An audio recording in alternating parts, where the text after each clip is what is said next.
안녕하세요. 세무컨설팅 세롬입니다. 지난 영상에서 자금 출처 조사를 받게 되는 이유와 피할 수 있는 방법에 대해서 설명을 드렸는데, 오늘은 이 내용에 이어서 자금 출처 조사 중에서도 코인 소득과 관련된 조사가 나왔을 때 적절한 대응 방안을 세 가지 사안으로 구분해서 안내 드리겠습니다. 첫 번째는 중앙거래소를 통한 단순 매매 수익입니다.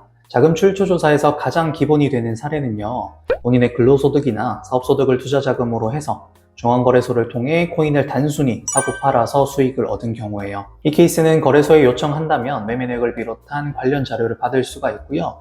해당 내역과 금융자료로 자금 흐름을 입증을 하면 쉽게 세무조사를 마무리할 수 있습니다. 여기에 해당하는 사례는 세무대리인 도움 없이도 직접 소명하시는 것이 가능할 수 있습니다. 만약 부동산 취득 계획을 가지고 있으면서 해당 사례와 사실관계가 유사하신 분들은 미리 거래소에 관련 자료를 요청해서 준비해 놓는 것이 좋습니다. 하지만 여기서 일부 사실관계만 조금 바뀌어도 세무조사의 난이도가 크게 달라질 수 있습니다. 예를 들어보면 이용했던 거래소가 폐업하게 되면서 관련 자료를 받을 수 없는 경우도 있고요. 본인 명의 계정으로 매매는 했지만 그 자금이 애초에 지인과 공통자금인 경우도 있을 수가 있고, 본인 자금이긴 하지만 가족 명의의 계좌를 함께 사용한 경우, 이런 사례들은 보다 어려운 자금 출처 조사가 될 수 있습니다. 관련 뉴스나 기사 댓글을 보면 그냥 매매 내역으로 입장하면 되는 거 아니냐, 왜 이렇게 호들갑이냐 라고 말씀하시는 분들도 계시는데요. 말씀하신 것처럼 쉽고 단순하게 해결할 수 있는 자금 출처 조사도 분명히 있습니다.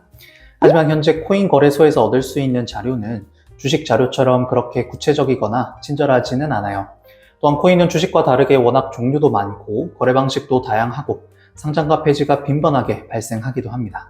이처럼 코인 시장이 굉장히 빠르게 변하고 있어서 코인 관련된 자금 출처 조사는 여러 가지 변수가 존재하기 마련이에요. 그래서 생각하시는 것보다 입증 과정이 상당히 까다로운 건들이 실제로 많습니다. 게다가 단순하게 매매하시는 분들도 중간에 에어드랍을 받으시거나 각 코인의 생태계에서 할 수 있는 다양한 수익 활동을 하시는 경우도 있어요. 특히 알고리즘으로 거래하시는 분들은 이 매매 횟수가 수십만 건 이상이 되기도 합니다. 따라서 중앙거래소를 통한 단순 매매 수익을 얻은 케이스에서 가장 중요한 것은 각 사례에서 필요한 자료가 무엇인지를 정확하게 파악하고 미리 준비하는 것입니다. 거래소에서 받을 수 있는 자료는 거래소마다 다르고요. 시기에 따라서도 달라집니다. 왜 미리 자료를 준비하는 것을 강조를 드리냐면, 이 거래소 자료와 관련된 금융자료만 잘 준비해놨어도 조사를 잘 대응할 수가 있는데, 우리 자금 출처 조사는 수년 뒤에나 나오잖아요. 그럼 지금 받을 수 있는 자료라고 하더라도 자금 출처 조사가 나오는 시점에는 제공하지 않는 자료일 수가 있어요. 실제 조사에서도 이런 안타까운 사례들이 발생하고 있으니까요. 꼭 준비를 해주셔야 합니다. 만약 말씀드린 예외적인 사실관계에 해당하시는 분들이라면 세무전문가와 함께 사안의 난이도를 검토를 해보시고 부가적으로 필요한 자료는 무엇인지 미리 어떤 조치를 해놓는 것이 도움이 되는지를 계획하시는 것이 좋습니다. 세롬에서 성공적으로 마무리했었던 관련 내용의 코인 자금 출처 조사 사례를 적어놨으니까요. 영상을 멈추고 참고해보시면 좋을 것 같습니다. 두 번째는 프리미엄 거래와 같은 복잡한 매매 방식으로 얻은 수익입니다. 실제로 시장에서 이용되는 코인 매매 방식은 굉장히 다양하고요. 한 번에 매매 수익을 실현하기 위해서 여러 가지 매매를 섞는 경우들이 많습니다. 이렇게 코인 매매 방식이 복잡해지는 이유는 여러 가지가 있어요. 그 중에서 가장 주요한 것은 같은 코인이라고 하더라도 거래소마다 가격이 다르기 때문이고요. 그리고 해외 거래소와 국내 거래소의 매매 방식이 다른 부분도 있고, 중앙거래소를 통하지 않더라도 다양한 방식의 거래가 가능한 부분도 있고요. 이 리스크 해지를 위한 포지션 거래라든지 역프리미엄을 활용한 부가적인 매매 전략이 더해질 수 있다는 부분들이 이유입니다. 영상에서 매매 전략이나 거래 방식 자체를 자세히 언급할 수는 없지만 실제로 코인을 전략적으로 매매하고 계시는 투자자분들이라면 알고 계실 거예요. 만약 소득의 출처가 이와 같은 거래로 얻은 경우라면 전문 세무사의 도움을 받으시는 것을 추천드립니다. 코인 거래의 특성상 전체 매매 거래 횟수가 수십만 건에 달할 수가 있고요. 만약에 같은 종류의 코인을 여러 번 매매한 경우에는 부동산과는 다르게 거래 시점별로 코인을 특정할 수가 없어서 양도 차익 산정이 굉장히 어렵기 때문입니다.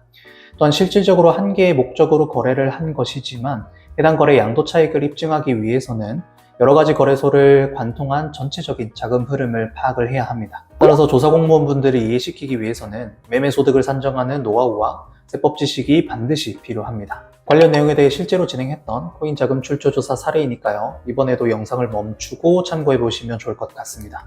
매매 거래 이외에도 코인 소득은 여러 가지가 있습니다. 디파이나 에어드랍, 레퍼럴, ICO 이런 것들을 비롯해서 용역을 제공을 하고 대가로 코인을 수취하는 경우에도 계약 내용이나 전후 사실관계에 따라서 해당 소득의 성격이 달라질 수 있습니다. 코인의 핵심은 탈중앙화입니다. 블록체인 기술은 거래 정보가 담긴 원장을 은행과 같은 중앙기관에서 관리하는 것이 아니라 이 네트워크에 참여하고 있는 모든 사용자가 나눠 가지는 기술입니다.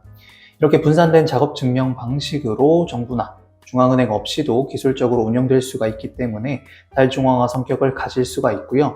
이로 인해서 국세청은 모든 코인 거래 내역을 파악하는 것에 어려움이 있는 것입니다. 따라서 레퍼럴, 디파이 등의 소득이 발생하는 시점에는 국세청이라고 해도 쉽게 모든 거래 내용을 파악할 수가 없어요. 여기서 문제점은 애초에 과세 대상 소득인 것을 알지 못해서 성실하게 신고 납부를 하지 않는 경우도 있지만 이를 악용해서 탈세에 활용하는 경우가 빈번하게 발생하고 있습니다. 다만 소득이 발생하는 시점에 파악하지 못하는 것은 국세청 입장에서 큰 문제가 되지는 않습니다. 왜냐하면 결국 소득의 종류만 다를 뿐이지 이 자금 출처 조사가 나오는 이유나 과정은 동일하기 때문입니다. 소득자는 미식모델 소득으로 부동산과 같은 재산을 취득을 할 것이고요. 국세청은 취득 단계에서 해당 사실관계를 포착을 해서 자금 출처 조사 대상자로 선정하기 때문입니다. 이 부분이 이해가 안 되시는 분들은 이전 영상에서 자세히 안내를 드려놨으니 참고하시면 될 것 같습니다. 소득에 따른 세금을 신고 납부하는 것이 당장은 아까울 수 있어요. 하지만 신고하지 않는 자금은 쉽게 쓸 수도 없고요. 결국 세무조사를 통해서 가산세를 포함한 세금이 추징될 수밖에 없습니다. 따라서 매매 이외의 소득에서 중요한 것은 소득의 귀속 시기나 소득금액의 산정 방법, 대응하는 경비, 소득 분배 등을 고려를 해서 적법한 범위 내의 신고세액을 최소화하는 방법을 사안에 맞게 찾아내는 것입니다. 이전 영상에서 코인과 관련된 모든 소득 종류와 그에 따른 세금을 자세히 말씀드렸듯이 코인 관련 소득에 대한 세법 규정은 아직 대부분이 마련되지 않았습니다. 따라서 소득의 종류와 내용에 맞는 유리한 신고 방향을 찾는 것이 가장 중요합니다. 코인 자금 출처 조사를 수년간 진행해오면서 예전에는 문제 삼지 않았던 부분을 조사팀에서도 차츰 파악을 하고 추징하고 있습니다. 국세청 역시 코인 조사의 경험이 부족한 부분이 있긴 하지만 빠르게 적응해 나가고 있고요. 이 PCI 시스템과 같이 빠져나가지 못하도록 하는 장치는 이미 마련되어 있습니다. 최근 코인 투자자분들이 자금 출처 조사의 위험성을 인지하시고 부동산을 취득하는 단계에서부터 세무조사를 대비하고자 하는 문의가 많습니다. 이번 영상에서는 조사 단계에서의 대응 방안을 설명을 드렸지만 모든 사례에서 공통적인 절세 방안은 조사 전에 미리 대비하는 것이 가장 해결책도 다양하고요. 가장 효과적일 수 있습니다. 부동산을 취득하는 단계에서 모의조사와 세무진단을 통해서 추징세액을 최소화할 수도 있고요. 조사 대상자로 선정되는 가능성 자체를 줄이는 방향으로도 저희가 도와드리고 있으니까요. 각자의 상황에 맞는 대응 방안을 준비하시면 되겠습니다. 오늘도 시청해 주셔서 감사합니다.